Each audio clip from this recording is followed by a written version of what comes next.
Hello everyone, I hope आप सभी gate aspirants अपनी लाइफ में कुछ नया और बेटर करने का ट्राई कर रहे होंगे।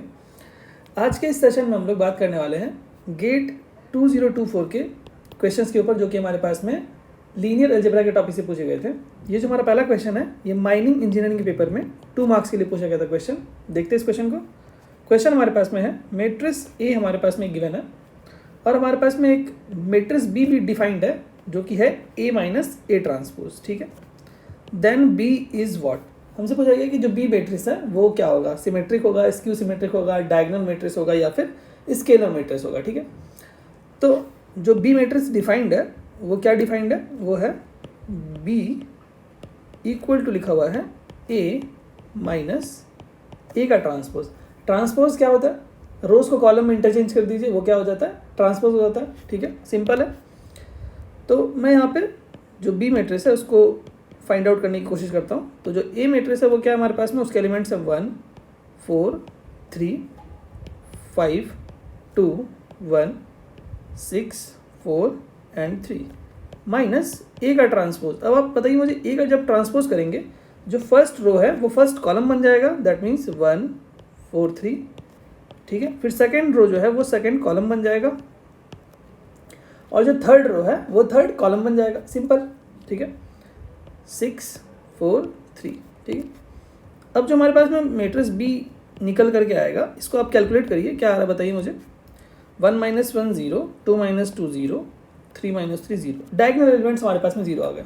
तो जैसे ही आपको डायगोनल एलिमेंट्स 0 आ गए तो आपके पास में जो ऑप्शन है ये वाला स्क्यू सिमेट्रिक वाला, आपका ध्यान इसके तरफ जाना चाहिए कि ये ऑप्शन आ सकता है। क्यों? क्योंकि स्क्यू सिमेट्रिक मैट्रिक्स के डायगोनल एलिमेंट्स क्या होते हैं, 0 होते हैं। ठीक है, बट फिर भी हम पूरा जो मैट्रिक्स है उसको फाइंड आउट करने की कोशिश करेंगे। तो हमारे पास में क्या आएगा, 4 - 5 which is -1, 3 - 6 which is -3, 5 - 4 which is 1, 1 - 4 which is -3, 6 - 3 which is 3, 4 - 1 which is 3। तो आप बताइए स्क्यू सिमेट्रिक मैट्रिक्स में क्या होता है हमारे पास में, if a matrix is skew symmetric matrix. तो हमारे पास में मैं यहाँ पे लिखता हूँ, कोई एक मैट्रिक्स अगर स्क्यू सिमेट्रिक होता है तो उसकी कंडीशन क्या होती है, कंडीशन होती है उसकी A transpose should be equal to minus of A. That means जब आप उसे ट्रांसपोज करेंगे तो वो -a के बराबर आना चाहिए। तो आप इस मैट्रिक्स को देखेंगे तो ये क्या होगा, ये सेटिस्फाई करेगा A transpose equal to -a पे। ठीक है, आप ऐसे भी ऑब्जर्व भी कर सकते हो, तो भी आपको दिख रहा है कि हमारे पास में ये दोनों एलिमेंट्स में क्या साइन है, माइनस का सिर्फ चेंज है। सिमिलरली यहाँ पर भी वही है, सिमिलरली यहाँ पर भी वही है। ठीक है, तो आपको यहाँ से दिख जाएगा कि हमारे पास में ये मैट्रिक्स कौन सा दिख रहा है, स्क्यू सिमेट्रिक मैट्रिक्स हमारे पास में ही आ जाएगा। ठीक है, तो ऑप्शन बी जो है वो हमारे पास में क्या होगा, करेक्ट आंसर होगा। ठीक है, ऑल्दो ये क्वेश्चन 2 मार्क्स के लिए नहीं पूछना चाहिए था, बट सिंगल मार्क के लिए सफिशिएंट था, क्योंकि छोटा सा क्वेश्चन था, इसमें बहुत ज़्यादा कोई रॉकेट साइंस इन्वॉल्व नहीं था। बट ठीक है, 2 मार्क्स मिल गए, कोई बात नहीं, अच्छा क्वेश्चन था। ठीक है, नॉर्मल सा बेसिक सा क्वेश्चन था। आई होप ये क्वेश्चन आपको क्लियर हुआ होगा। ठीक है, सो जो हमारा नेक्स्ट क्वेश्चन है, ये क्वेश्चन पूछा गया था मेटलर्जिकल साइंस के पेपर में सिंगल मार्क के लिए। ठीक है, देखते हैं इस क्वेश्चन को। क्वेश्चन हमारे पास में, consider the normal Gaussian distribution ABC shown in the figure. ठीक है, हमारे पास में क्या है, नॉर्मल गॉसियन डिस्ट्रीब्यूशन यहाँ पर गिवन है। ठीक है, और हमारे पास में फ्रीक्वेंसी वर्सेस एक्स का ग्राफ हमारे पास में गिवन है। ठीक है, जो कि बेल शेप का होता है। ठीक है, और हमारे पास में ये 2 क्वांटिटीज़ दे रखी है, सिग्मा एंड म्यू। ठीक है, जो कि हमारे पास में स्टैंडर्ड डेविएशन और मीन है। सिग्मा स्टैंडर्ड डेविएशन है और म्यू हमारे पास में मीन है। ठीक है, respectively, and the mean are positive, which one of the following deduction is correct. तो हम इन 4 ऑप्शंस के बेसिस पे कौन सा डिडक्शन बता सकते हैं कि कौन सा वाला करेक्ट होगा। ठीक है, तो यहाँ पर एक बेसिक सा आपको आइडिया पता होना चाहिए कि गॉसियन डिस्ट्रीब्यूशन में जब भी हमारे पास में बेल शेप का कर्व दिया होता है, ठीक है, तो वहाँ पर होता है क्या, हमारे पास में जो उसकी विड्थ होती है ना, जो उसका विड्थ होता है वो क्या डिनोट करता है, width of the curve indicates about standard deviation. मैं यहाँ पे लिखता हूँ। ठीक है, तो width of the curve denotes about standard deviation. ठीक है, तो अब आप मुझे बताओ कि जो कर्व A, B और C हैं उनमें से विड्थ किसका बड़ा है। तो आप मुझे बताओगे कि सर सबसे ज़्यादा विड्थ तो सी वाले कर्व का बड़ा है, दैट मीन्स सिग्मा फॉर सी सबसे बड़ा होगा। उसके बाद क्या होगा हमारे पास में, उसके बाद हमारे पास में होगा sigma of C sorry B and then sigma of A, that means standard deviation सबसे ज़्यादा किसका होगा, सी वाले कर्व का, क्योंकि उसका विड्थ सबसे ज़्यादा बड़ा है, ठीक है। उसके बाद किसका होगा, उसके बाद ये बी वाले कर्व का होगा, उसका विड्थ उससे फिर छोटा है, ठीक है, कर्व का। फिर उसके बाद अगर आप बोलोगे सबसे कम किसका होगा स्टैंडर्ड डेविएशन, ये ए वाले का होगा, क्योंकि इसका विड्थ जो है वो कम है, ठीक है। दैट मीन्स ऑप्शन जो है वो आपको ए दिख रहा होगा यहाँ से, कि यहाँ पर सबसे ज़्यादा स्टैंडर्ड डेविएशन किसका है, सी का, उसके बाद क्या है, बी है, उसके बाद ए है, ठीक है। दैट मीन्स सबसे ज़्यादा स्टैंडर्ड डेविएशन किसका होगा, जो कर्व जिसका विड्थ ज़्यादा है, ठीक है। तो वो कौन सा होगा हमारे पास में, option A, that means standard deviation for that is sigma C will be greater as compare to B and then A. Okay, so एकदम बेसिक सा क्वेश्चन था, सिंगल मार्क के लिए पूछा गया था मेटलर्जी के पेपर में, ठीक है। आई होप ये क्वेश्चन आपको क्लियर हुआ होगा।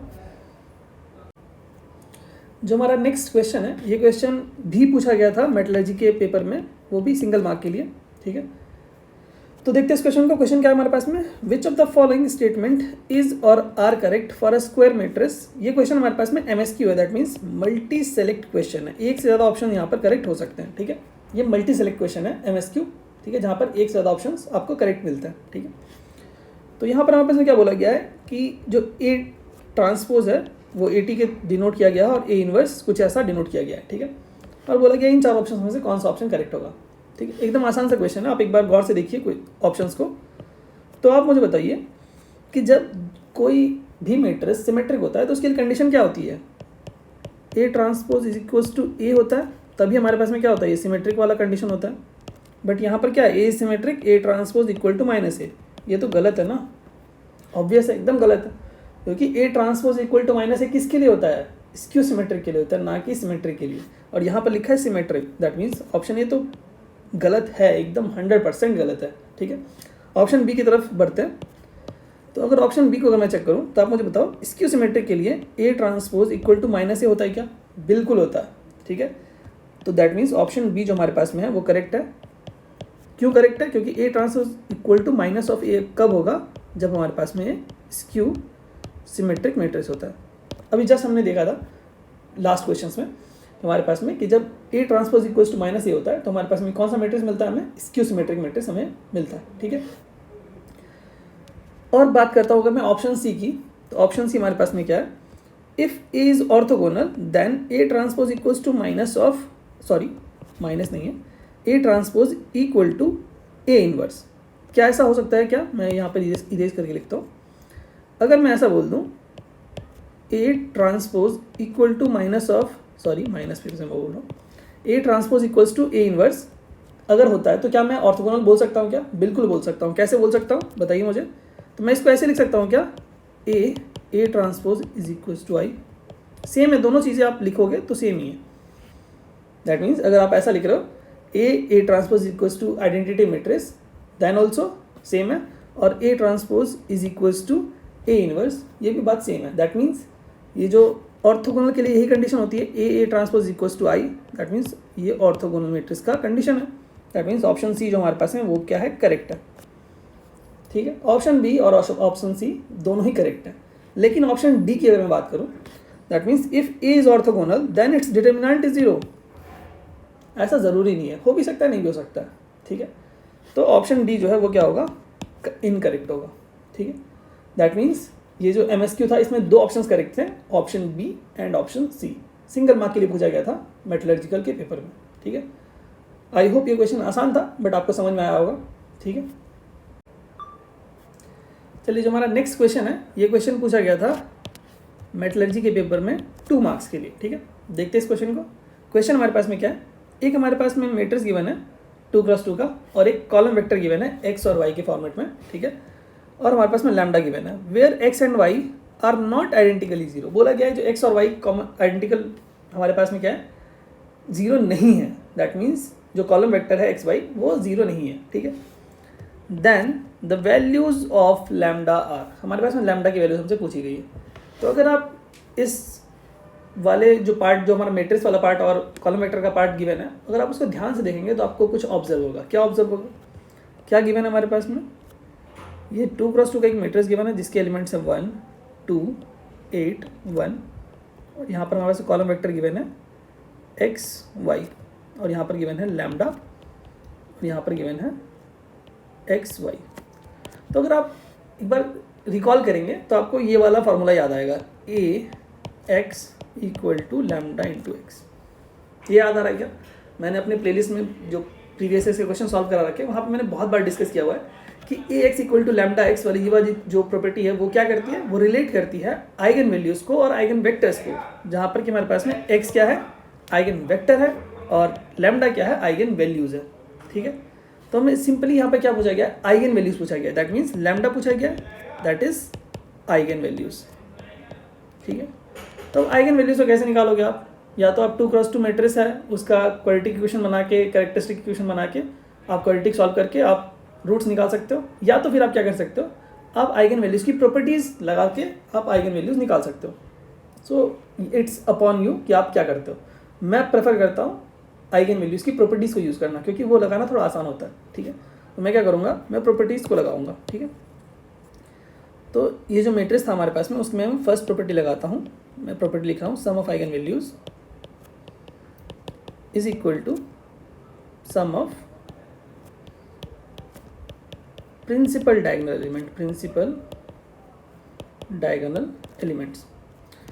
तो सम ऑफ आइगन वैल्यूज़ मैं मान लेता हूँ lambda 1 plus lambda 2 equal to sum of principal diagonal element कौन सा होगा, 1 एंड 1 ये वाला, तो 1 प्लस 1 विच इज़ 2, तो मैं डायरेक्ट यहाँ लिख देता हूँ 2। ठीक है, जो सेकेंड प्रॉपर्टी है वो क्या है, product of eigen values, product of eigen values is equal to determinant of matrix. यही होता है सेकेंड वाली प्रॉपर्टी।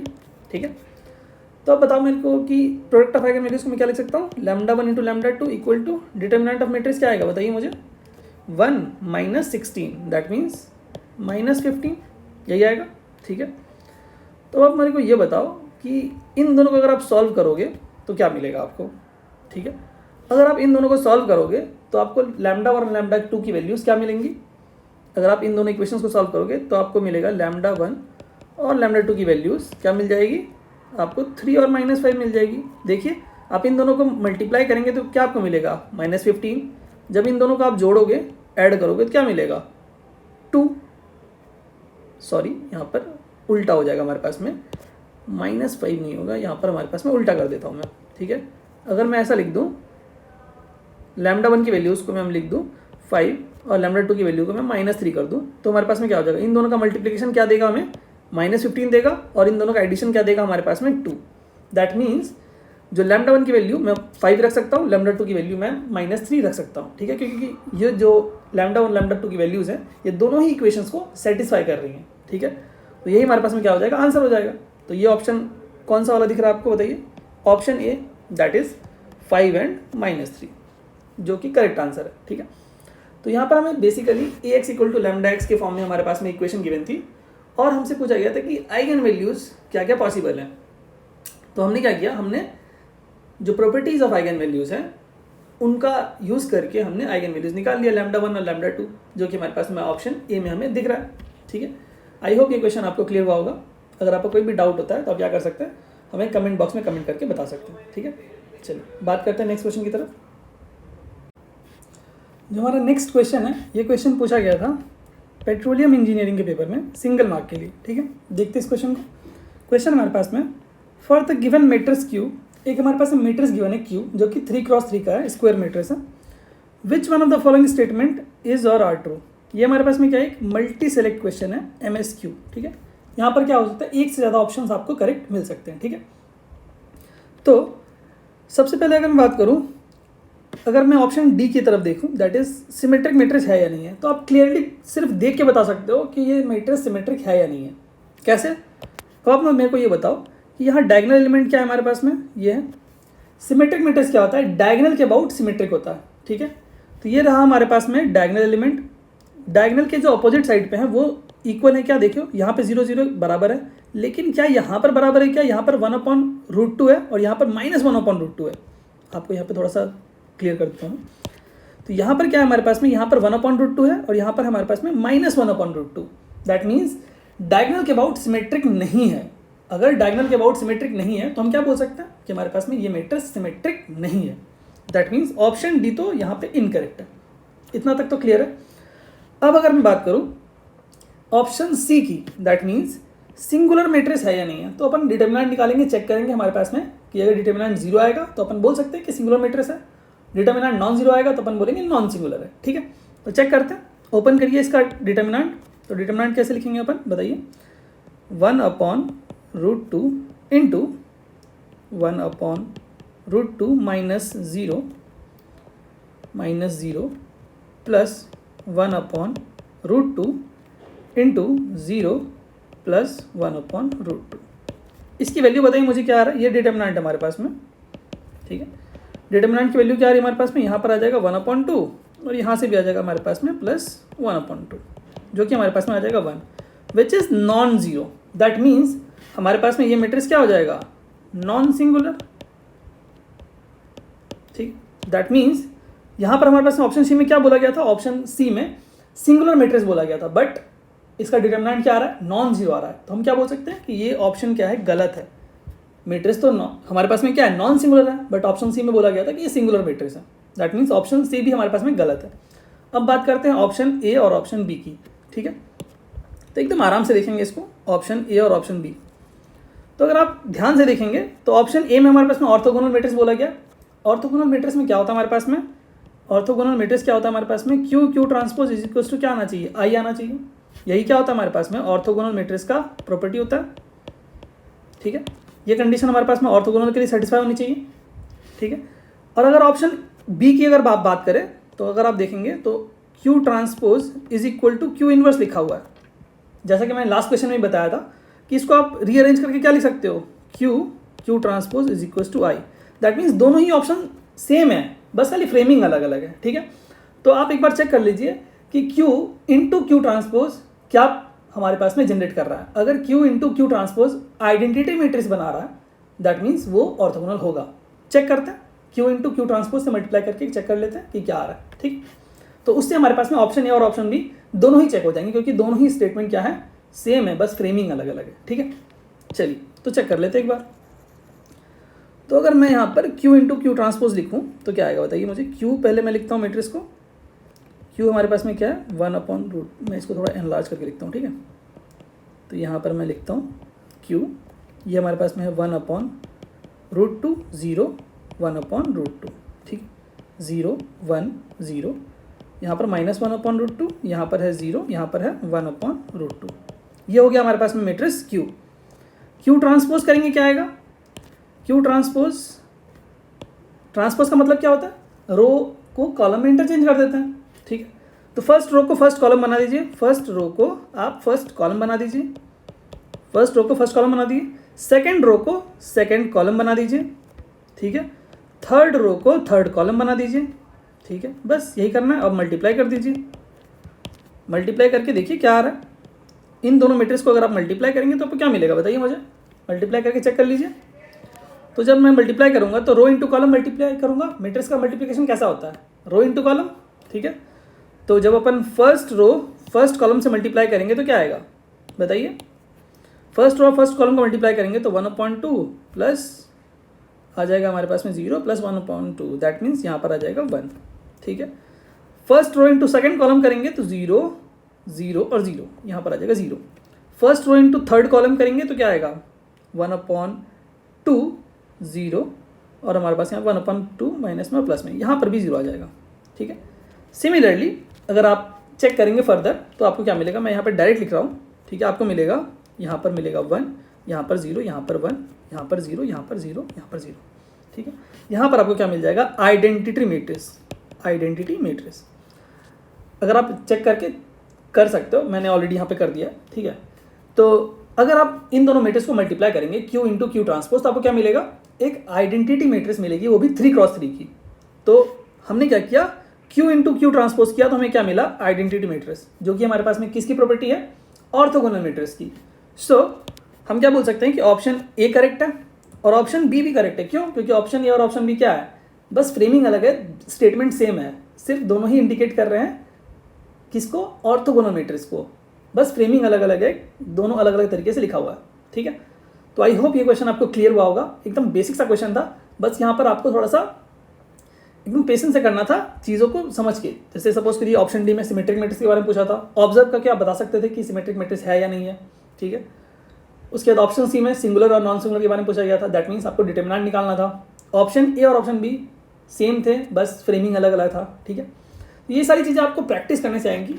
और if you are preparing for GATE 2025, तो आपको जो मैथ्स का अगर आप पेपर बना रहे हो तो आप हर एक डिपार्टमेंट का पेपर बनाओ। सपोज करो आप अगर केमिकल के हो या फिर आप मैकेनिकल के हो, तो आप हर एक डिपार्टमेंट के मैथमेटिक्स के पेपर बनाओ, या फिर इलेक्ट्रिकल के कहीं के भी हो, आप हर एक डिपार्टमेंट के मैथ्स के पेपर को आप अटेम्प्ट करो। इससे क्या होगा, आपको थिंकिंग आपकी थोड़ी सी डेवलप होगी और आपको हैबिचुअल हो जाएगा कि गेट का फ्रेमिंग जो होता है क्वेश्चन का वो बहुत वाइड नहीं होता है, एक कंस्ट्रेंड एरिया से ही वो पूछते हैं। वो आपको तभी आएगा जब आप प्रीवियस ईयर क्वेश्चंस को अच्छे से एनालाइज करोगे और आप उसको बनाओगे। और अगर आप हमारे चैनल पे जाओगे प्लेलिस्ट में, तो आपको भर भर के प्रीवियस ईयर के क्वेश्चंस आपको दिख जाएंगे जो कि हमने ऑलरेडी सॉल्व करा के रखा हुआ है। ठीक है, तो आप लोग थोड़ा सा एफर्ट लगाओ, प्लेलिस्ट में जाओ और वहाँ से चेकआउट करो, आपको एकदम आइडिया क्लियर हो जाएगा। ठीक है, चलिए बात करते हैं नेक्स्ट क्वेश्चन के ऊपर। चलिए, जो हमारा नेक्स्ट क्वेश्चन है, ये क्वेश्चन पूछा गया था सेम पेट्रोलियम इंजीनियरिंग के पेपर में सिंगल मार्क के लिए। ठीक है, इस क्वेश्चन में क्या पूछा गया हमारे पास में, एक हमारे पास मैट्रिक्स गिवन है P, जो कि 2x2 का एक स्क्वायर मैट्रिक्स है। ठीक है, the product of eigen values of P is what. Basic सा क्वेश्चन है, अगर आपको प्रॉपर्टीज ऑफ आइगन वैल्यूज पता है तो आप एकदम 10 सेकंड 15 सेकंड में भी कर लोगे, 10 सेकंड मैक्सिमम है। बट अगर आप प्रॉपर्टीज का यूज़ नहीं कर रहे हो, अगर आप ये यूज़ कर रहे हो a माइनस लेमडा आई का डिटर्मिनेंट इक्वल टू 0 और कैरेक्टरिस्टिक इक्वेशन निकाल रहे हो और क्वाड्रेटिक सॉल्व कर रहे हो, उसके बाद फिर आप दो रूट्स निकाल रहे हो, उसके बाद फिर आप उनका प्रोडक्ट निकाल रहे हो, that will take at least 2 minutes, कम से कम 1-2 मिनट तो लग जाएगा। तो instead of doing that thing, what you can do, you can use properties of eigen values, that will not take more than 10 seconds. ठीक है, तो हम क्या करेंगे, हम प्रॉपर्टीज ऑफ आइगन वैल्यूज का यूज़ करेंगे।